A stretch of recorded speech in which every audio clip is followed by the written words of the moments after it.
I'm Cheryl. And I'm Naima. We're three Black moms.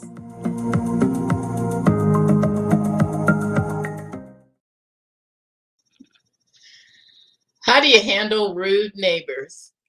I mean, the people that live next door to you, live across the hall from you, live across the way from you. I had an incident that this is just crazy. Number one, we are new homeowners and we bought this house and it has this beautiful oak tree out in the front.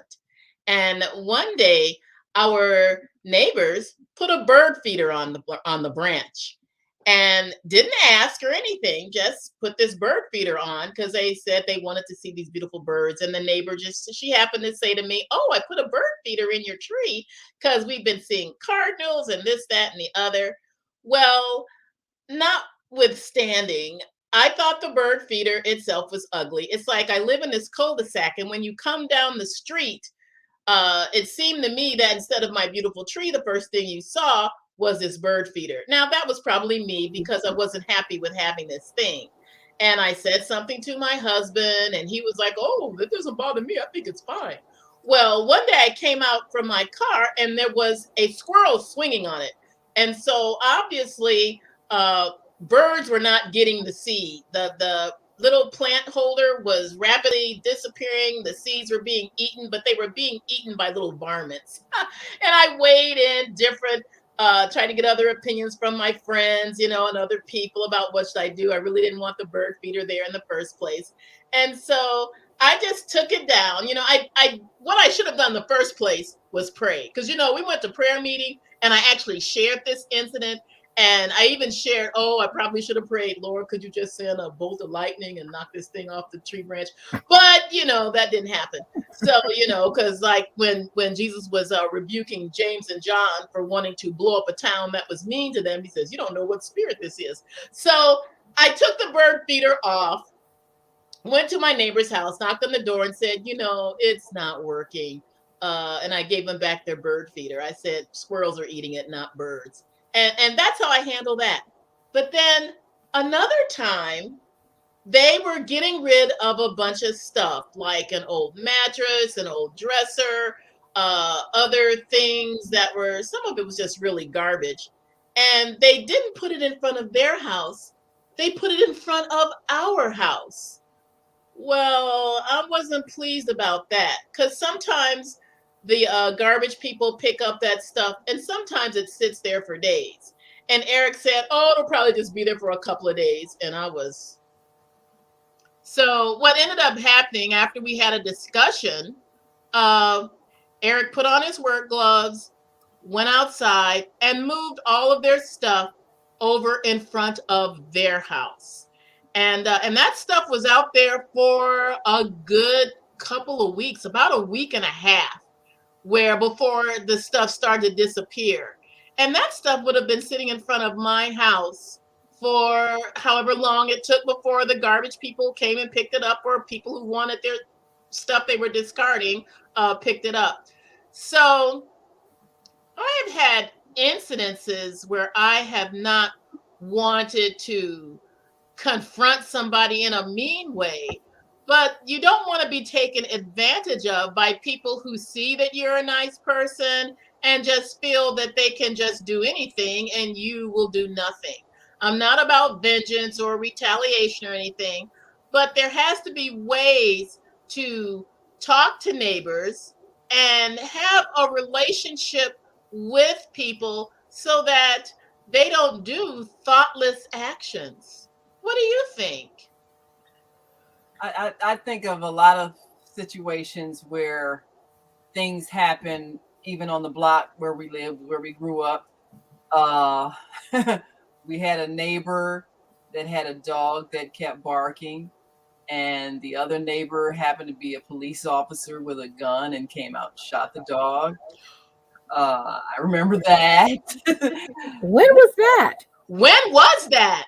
It will, we were younger. I don't know if you all were I can't remember the year. Barbara, you might have been away at college by that time.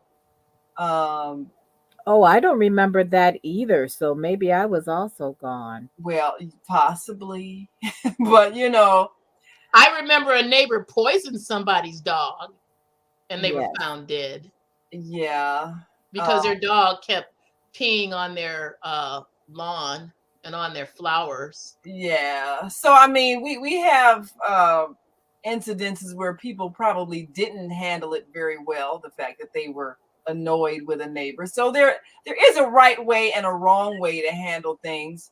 I remember our father who used to love sitting out on the porch.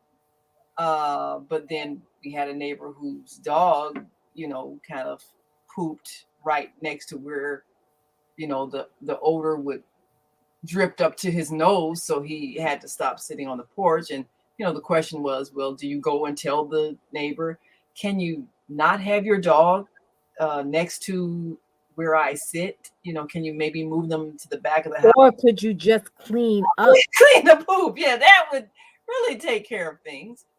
And we I mean, on the block now, there is a neighbor with that same issue with the dog, the neighbor who has a dog that poops right next to her bedroom window, and the aroma drifts up to where she can smell it. And, and I was suggesting some ways to her that she might want to approach the neighbor.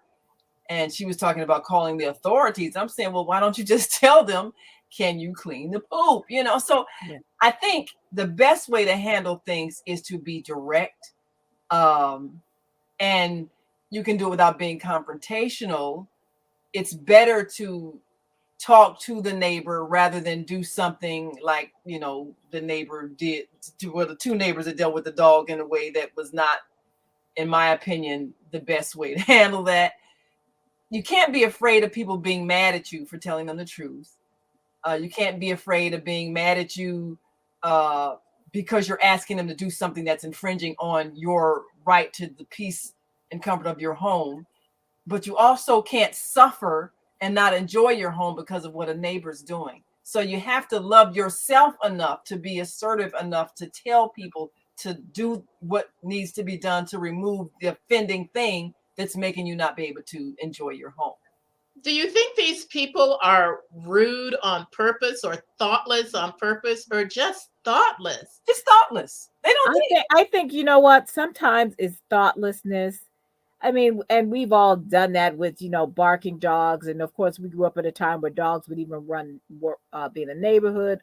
Our first dog was a nuisance barker, but she was also tied up a lot. So of course, Yeah, I mean, they, so a lot of that is just learning how to um, understand that dogs are part of the family and they're domesticated, and uh, you can't have your dog constantly barking. Now, the dog that we have now that in my house, it's like as soon as she starts barking at the neighbor, she comes in, and my husband says, barking dogs come in the house, because you don't want to constantly have your dog harassing your neighbors when they're just walking by their fence on their side of the fence.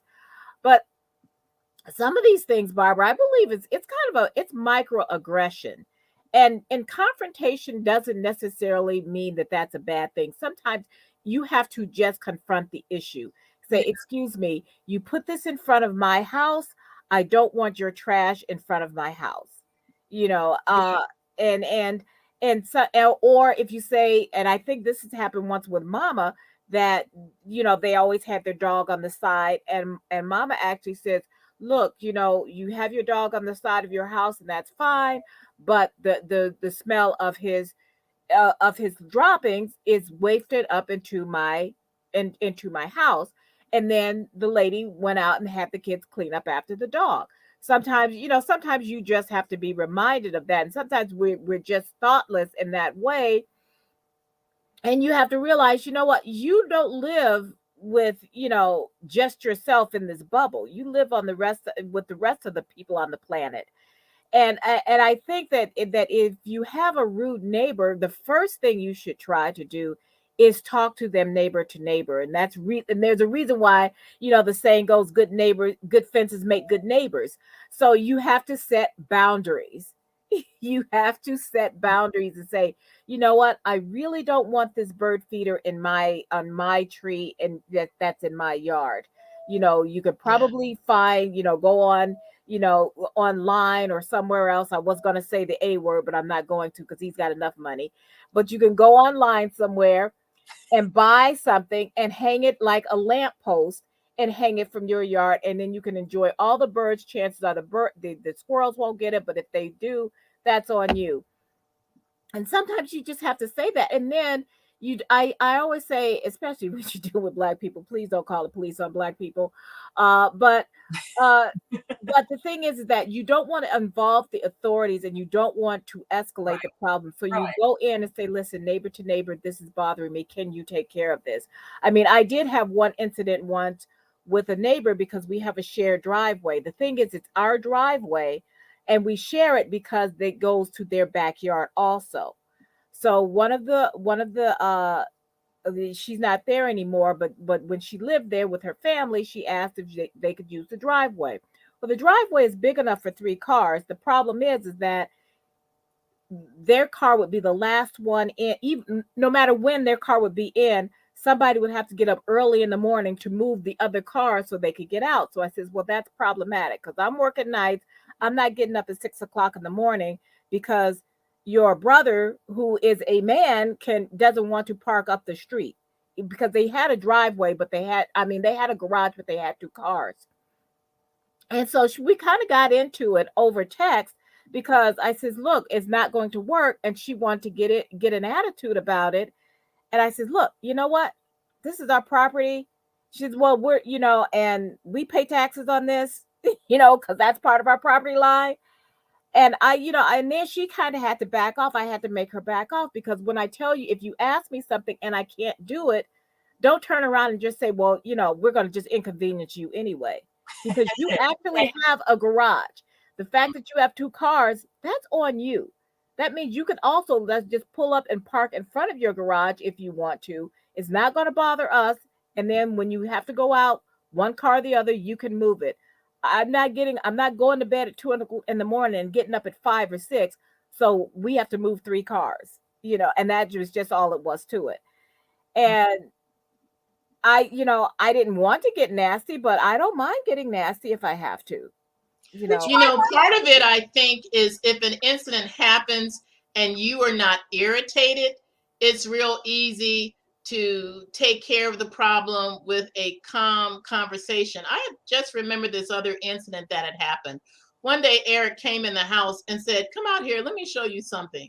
Now, we have this big oak tree in front of our house, and around the base of the tree, lined really nicely, are these large stones. mm, And someone had pulled all the stones all away from the tree. They were scattered in our front yard. And in front of our house was a bunch of teenagers who were playing basketball. And Eric didn't want to start any mess, but by accusing them, and then one of the people that was also playing basketball, because we have like this hoop that's in the area that's in front of the cul-de-sac, this huge large play area, really grassy, but you've got this place where you can play basketball. And so I just went out and watched them all playing for a while, and just started up a conversation. Really, I didn't talk about the bricks at all. Just started talking to them. And while they were playing, found out, they live in the neighborhood, not in the cul-de-sac or on my block, but further away. And, but you didn't got to have to talk be. about You didn't want to where be a they Karen. went to school and all this stuff. And then I just happened to ask, "Do you know who moved these bricks from around my tree?" And the man, not the teenagers, the father of the little kids who are out there, he said, "Oh, that was my kids. I told them not to move that. Come on, you all move, put them back." And so, it was like 3 of them. They were under the age of 8, and Oh, they put the bricks back around the tree, and everything was fine. And I didn't make any enemies. They were nice to me. They found out it was a teacher, and I didn't want to go out and say, Did you move my bricks from around my tree?" I didn't want to come out, yeah. ready to storm and Yeah. flail and fight. Uh, But after the conversation, they were all kind. They put them all back and never had that problem ever again. Yeah, I mean, it really is how you say things, and I think you can do things in a way that is not confrontational. Uh, I had a friend who was living in a house where the next door neighbor had teenagers and played their music kind of loud, and she would get upset because she worked late evenings, come home, she's exhausted, and the music's blasting. They got their friends out there, so she said I had to call the police. I'm like, well, did you go out and ask them to just Ask turn them the to turn music it down? down. Yeah. You know how these kids are. But no, but see, so she called the police on them a couple of times, and the police, I mean, they don't make it any better, even though No. it was kind of like an anonymous call. The way they kind of made it known that she was the one who called, even though they didn't say it.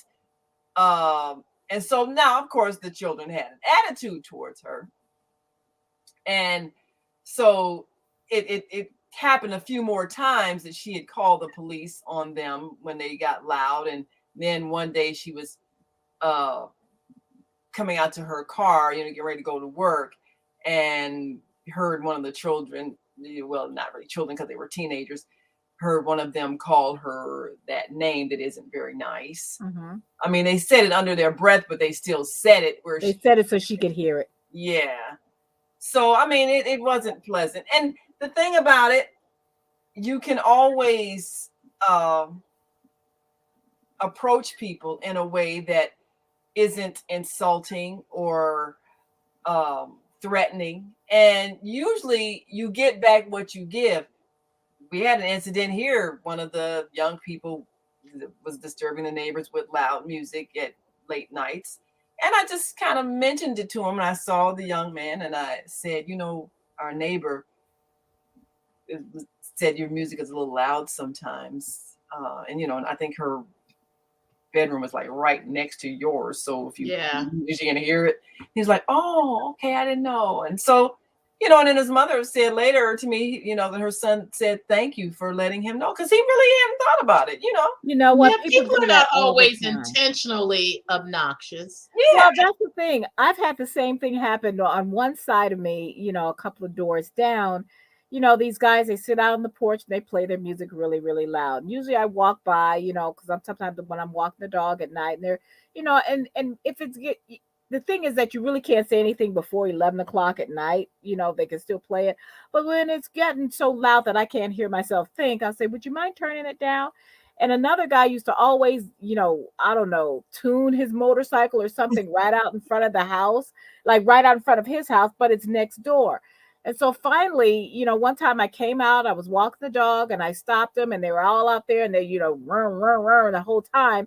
And I says, guys, would you mind not doing that here? I says, I says, I can't even hear myself think. Oh, I'm sorry, mommy, and, I never heard it again. Yeah. And that was all. And I start out when I'm talking to teenagers, a lot of times if you start out with this word, gentlemen, Oh, hey, if you They're just looking for say who came gentlemen, in. and I know. and then say, would you mind turning this down? I'm in the house. I can't hear myself think. I can't hear my program.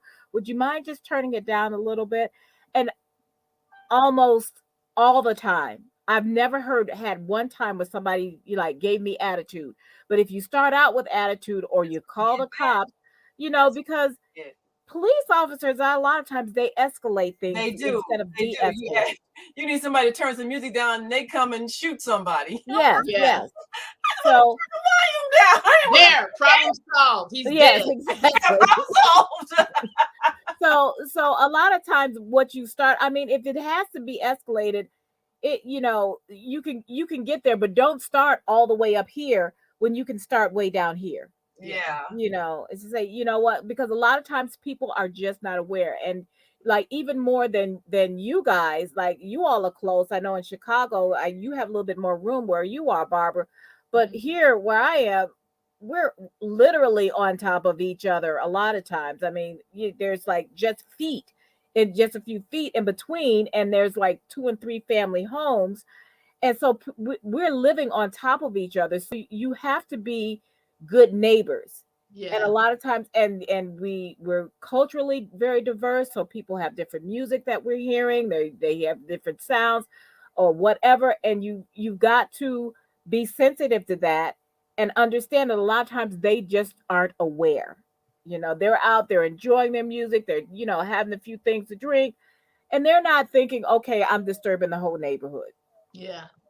Yeah, they really aren't. Well, now the thing about Putting trash in front of your house, that's a whole different thing. That's a macro aggression. Yeah. I think also that I think you have to look at sometimes the age of people and maybe if they've ever owned a home or not owned a home, because sometimes when people have never owned a home, they don't really understand homeowner etiquette. There's Mm-hmm. certain ways Yeah. you can even give them the benefit of the doubt of just not knowing what they should know, that you just don't do certain things. But you still have to confront it because Yes. otherwise they'll just do it again. Yes. Yeah. Yeah. So how do you handle it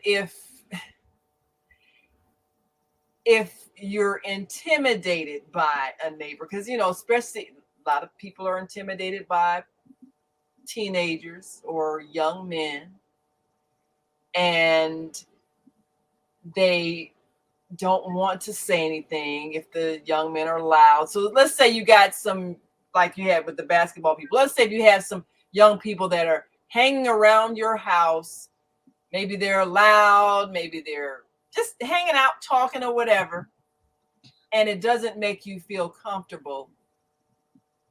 How would you handle having them either move or keep it down?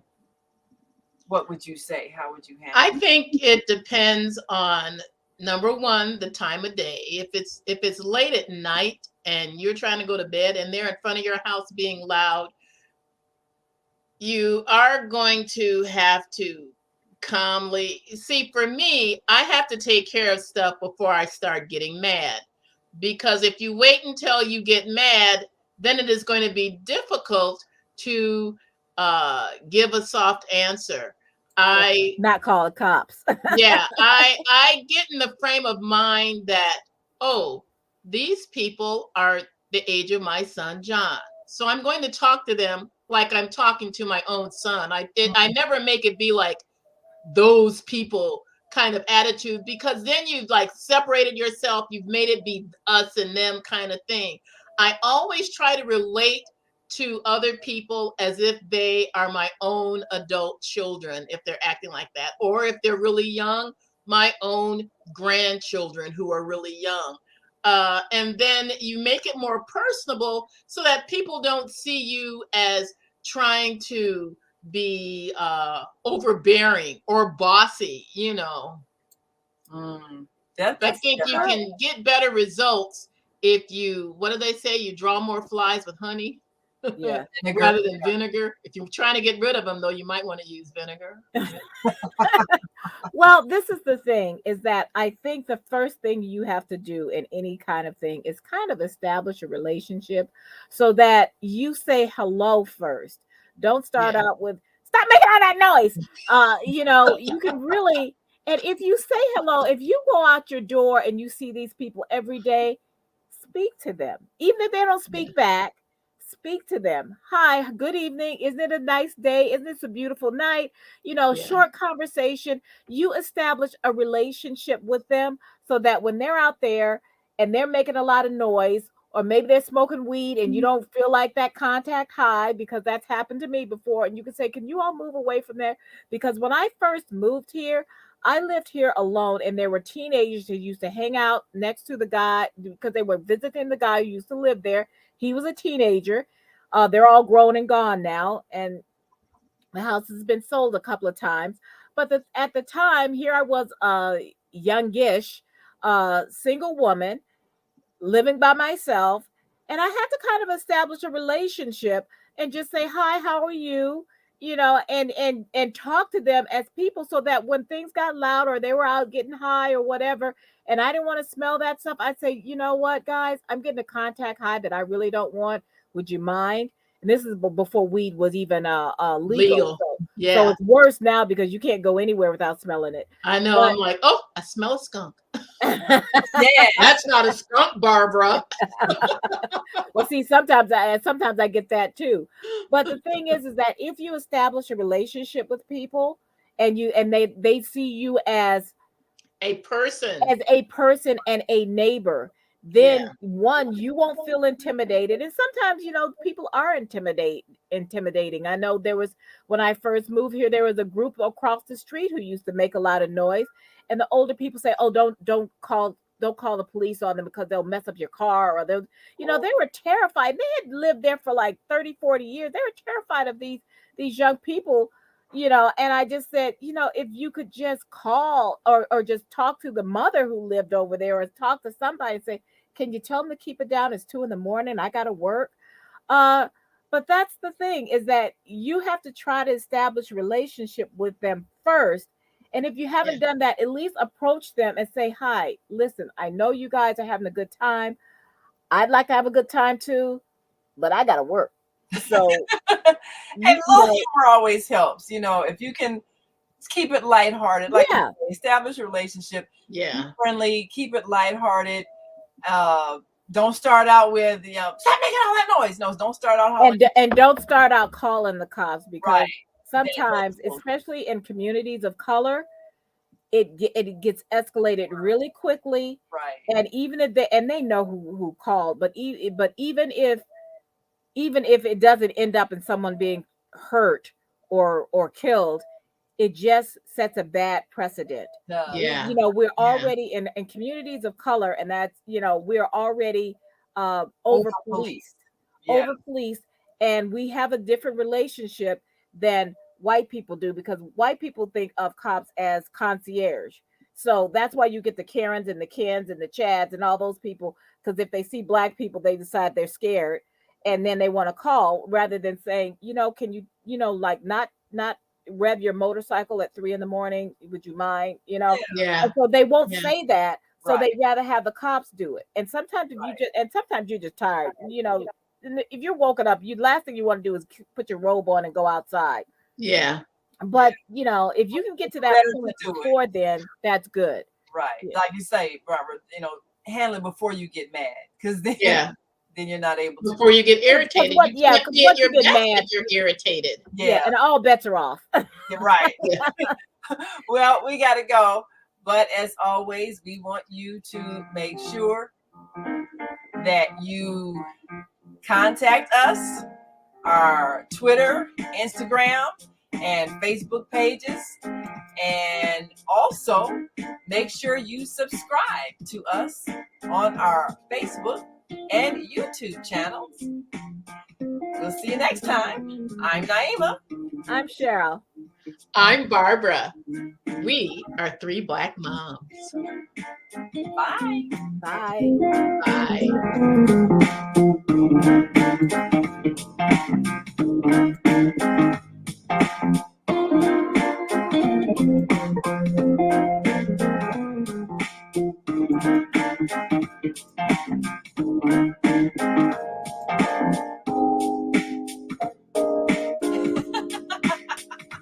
Leave that in. That foolishness. Leave that.